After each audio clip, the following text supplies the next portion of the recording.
Heyo, this is Zenith Darksky from Darksky Games, and I already made one history video for Unreal Tournament. You guys seem to react and support that pretty well, so we're gonna do a history video series on Doom now, which is another arena shooter, and then next will probably be Quake.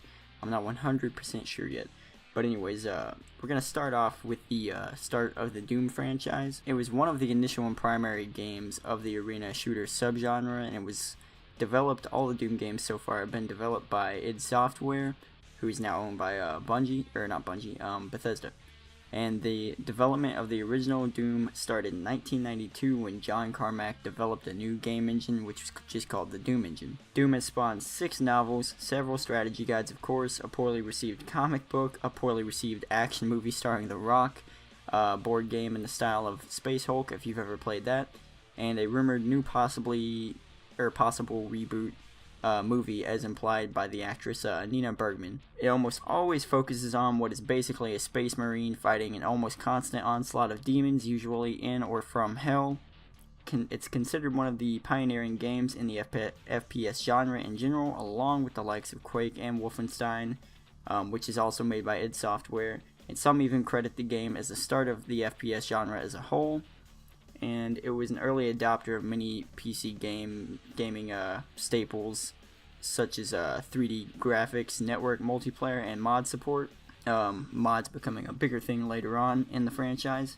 We're going to start off with Doom, which was initially released in 1993. It was released on MS-DOS, which is basically an old Microsoft operating system for x86 based computers, so PC technically, but as the Ultimate Doom was released on Windows, Linux, and Mac and DOS operating systems, and later 360, but initially just MS-DOS. What is now known as an all-star crew of designers worked on the first Doom, such as John Romero, American McGee, Sean Green, Sandy Peterson, Tom Hall, and of course John Carmack.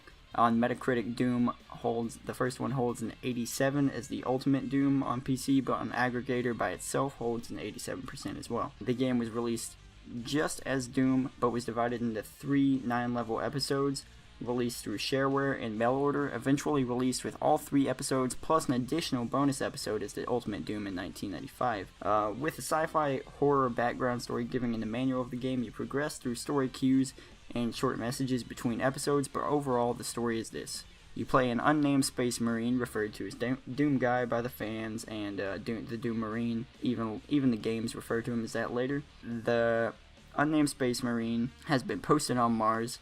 The base you're stationed at is a security base for the Union Aerospace Corporation, or the UAC's, radioactive waste facilities, which is also used for military experiments involving teleportation between Phobos and Deimos, which are Mars's moons. The tech malfunctions on Phobos and Deimos disappears completely. Demons start pouring out of these gateways, murdering the personnel or possessing them. You and other Marines are taken to Phobos to handle the dilemma, and you are tasked with perimeter patrol while your friends wander into their deaths, leading to an adventure over several episodes by yourself. These episodes have you protecting Earth from being attacked by fighting through the complex, to Deimos to fight the cyber demon and learn the moon is floating above hell, and then eventually to hell itself to kill the spider mastermind, which is a recurring enemy as is the cyber demon later, who planned the invasion from the start, leading back to the Earth, which eventually is found through a hidden doorway, only to find they've already made it to Earth, and while your fight was honorable, the demons do indeed prevail this time around. The game has 7 guns, including the BFG 9000, which is a very standout gun among a bunch of the FPS genre.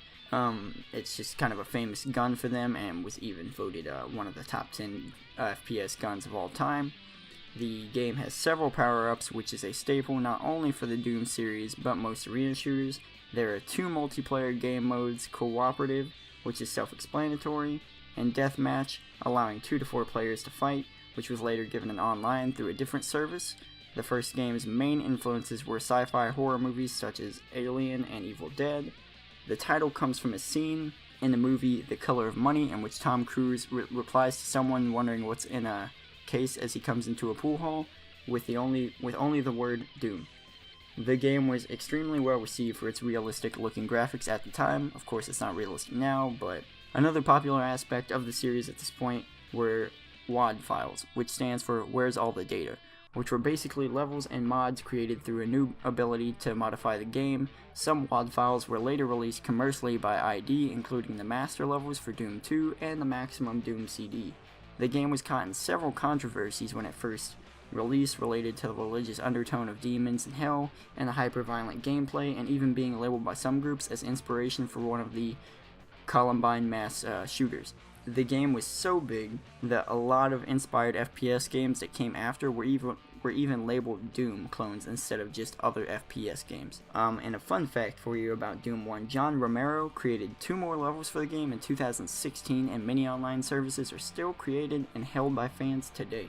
Alright, now we're going to move to Doom 2, which initially released in 1994, and it released on MS-DOS as well, but later Mac, PlayStation, Sega Saturn, Game Boy Advance, Tapwave, Zodiac, which is an old, unsuccessful handheld gaming console, Xbox, Xbox 360, PlayStation 3. This game holds a Metacritic score currently of 83. Doom 2 was actually commercially sold in stores, unlike the first Doom, which, like I said, was mail order and shareware. Doom 2 wasn't actually very different from Doom, besides the fact that the team used a more advanced engine to create larger, more complex levels, instead of so linear. But much like the first game, the levels were still very non-linear, allowing a straightforward completion, but also opening up for more exploration. The first Doom game to include the super shotgun was Doom 2, which is a staple of the series at this point. It's basically a double-barrel shotgun. You shoot it once, reload, and it does immense damage. Following the first game's story, you play the unnamed Space Marine, or Doom Guy. You have now found that humans have been thinned by the billions, with the remaining survivors planning to basically build escape ships, but Earth's spaceport is blocked off afterward by demons and a force field made of fire. So you must sacrifice yourself to stay on the planet and deactivate the force field while awaiting death after the survivors leave, because that's just what you think is going to happen at this point. But you receive a message from the survivors detailing where the source of the demons are, which is coincidentally underneath the Doom Guy's hometown. Unable to find a way to stop the demons from this side, he goes through a portal to hell again, which is different from the hell we visited in the first Doom. But during his visit to hell, this time around, Doom Guy encounters the Icon of Sin, which is the biggest demon he's ever encountered, and one of the biggest ones in the series.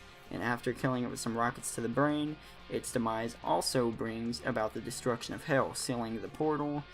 But Doom Guy rejoins the survivors on the other side to restore life on Earth and rebuild Earth now that hell is defeated. The master levels of Doom 2 was released as a WAD file expansion, like referenced before, and then later released with the game as Maximum Doom.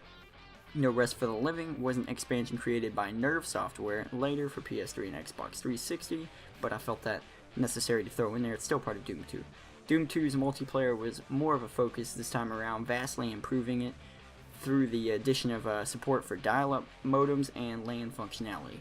Also, it doesn't hurt that Quake and Unreal were taking off as arena shooters at the time, and they were big into multiplayer, so I would assume they felt like they had to compete. But the original shipment of this game sold out within a month, and it's the highest selling computer game of 1994. Next, we're going to move on to Final Doom, which was initially released in 1996, holds a Metacritic score of 89%, and it was released on MS-DOS, Mac, and PlayStation 2. It has the same weapons as the other game, and items and monsters from Doom 2.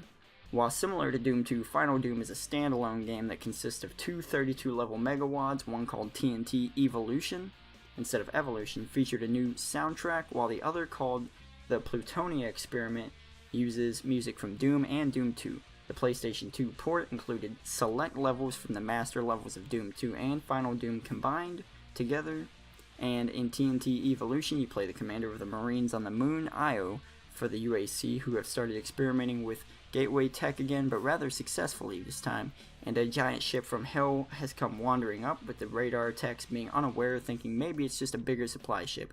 The commander vows vengeance for everyone killed by the invasion, and eventually kills the Icon of Sin. Then the game describes that there's rumbling in the distance, and the ruined skull of the demon spitter that you fight spawns a glowing light inside of it. So, kind of implying, future games and stuff like that, a future story. In the Plutonia Experiment, after rebuilding Earth and realizing the demons are still strong, the newly managed UAC decides to start developing a device to stop invasion gates. The research draws the attention of the demons and the gate is opened, but soon closed after a minor invasion. After being emboldened by this success, though, they continue to research the gates and the teleportation, leading to a gatekeeper demon opening and keeping open a gate and invading the complex. The government freaks out and sends all kinds of Marines and stuff, but mainly what it focuses on is a specific squad to the complex for protection of the quantum accelerator, which is the device they were working on. You play the first Marine to arrive, who later realizes with a group of Marines no one else will be sent to help them penetrate the complex, so they go in alone to stop the gatekeeper.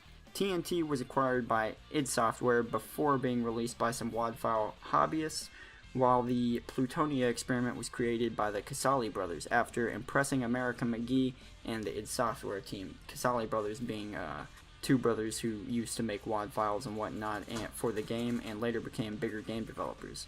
The PlayStation gameplay was very similar to the PlayStation port of Doom and was compatible with the PlayStation mouse, which was one of the first games compatible with the PlayStation mouse. There are many other changes in the PlayStation 2 port, such as being cut down to 30 levels, lower difficulty, the absence of several key demons, such as Spider Mastermind, I believe, a creepier soundtrack versus the usual rock soundtrack, and it had changed textures because of low frame rates, but still had low frame rates. And I think I'm going to stop it here, so thank you guys for watching the first part in my Doom history videos. If you liked it, remember to like, share, sub, and come back next time for part 2 of Doom, which will end with the Doom 2016 and will be the final part of the Doom history series. So thank you guys so much.